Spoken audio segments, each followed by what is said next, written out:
बिस्मिल्लाहिर्रहमानिर्रहीम। अस्सलाम वालेकुम व्यूअर्स, मैं हूं डॉक्टर अज़हर हुसैन। उम्मीद है आप लोग खैरियत से होंगे।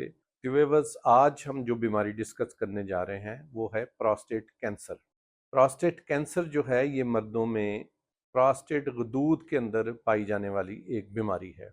इसकी क्या इलामात हैं, ये तो सारी जो इसकी इलामात हैं ये BPH या प्रोस्टेट बिनाइन प्रोस्टेट हाइपरप्लेजिया या हाइपरट्रॉफी के साथ मिलती जुलती हैं, लेकिन इसमें कुछ मखसूस इलामात भी होती हैं।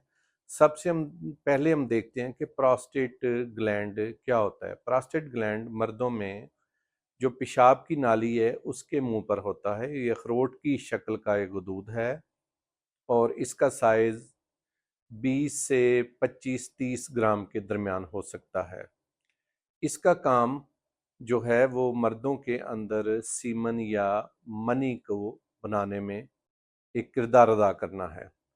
तो उम्र के साथ या हार्मोन की चेंजेस से, फैमिली हिस्ट्री से या कुछ लाइफस्टाइल से, कुछ ख़ास किस्म की मेडिसिन इस्तेमाल करने से ये साइज़ में बढ़ जाता है, जिसमें मरीज़ को बार बार पेशाब की हाजत होती है। पेशाब जो है वो तसल्ली बख्श उसकी हाजत नहीं होती और मरीज़ बाज़-औक़ात पेशाब करने के लिए भाग के जाता है। उसको यूरिन अर्जेंसी होती है। बाज़ लोगों को नेक्टूरिया होता है, रात को बार बार जो है वो पेशाब की उनको हाजत महसूस होती है।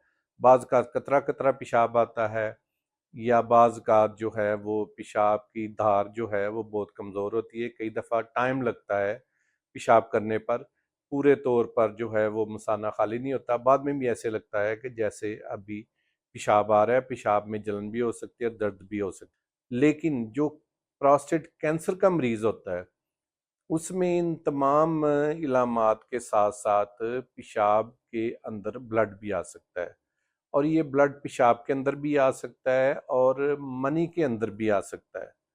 तो अगर आपको ऐसी कोई इलामत है तो आप अपने डॉक्टर से इसका टेस्ट करवाएं, क्योंकि ये प्रोस्टेट का जो कैंसर है ये बहुत तेज़ी से फैलता है। अगर तो ये प्रोस्टेट ग्लैंड तक ही लोकलाइज्ड रहे तो फिर तो इतना नहीं है, लेकिन अगर इसका मेटास्टेसिस हो जाए, ये फैल जाए, तो फिर ये बहुत तेज़ी के साथ फैलता है।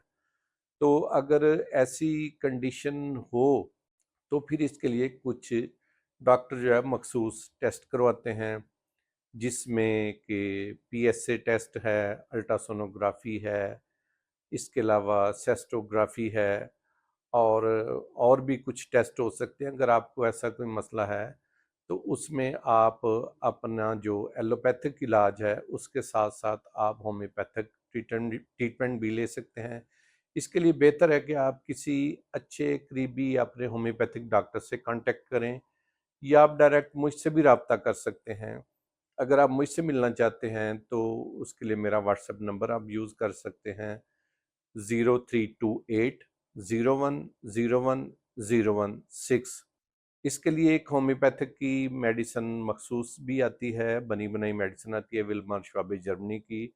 आप अपने एलोपैथिक ट्रीटमेंट के साथ साथ ये मेडिसिन भी इस्तेमाल कर सकते हैं। उसका नाम है PTK नंबर 75 या सैबल पेंटार्कन। इसके 10 से 15 कतरे सुबह दोपहर शाम थोड़े से पानी में डालकर आप पी सकते हैं। तो व्यूवर्स, अगर आपको मेरी ये वीडियो अच्छी लगी है तो प्लीज़ चैनल को सब्सक्राइब करें, लाइक करें, ज़्यादा से ज़्यादा शेयर करें और बेल आइकन को आप दबा दें ताकि आइंदा हर आने वाली वीडियो आप तक पहुंचती रहे। बहुत बहुत शुक्रिया। मिलते हैं इंशाल्लाह एक नई वीडियो के साथ। तब तक के लिए इजाज़त दें। अल्लाह हाफिज़। Thank you.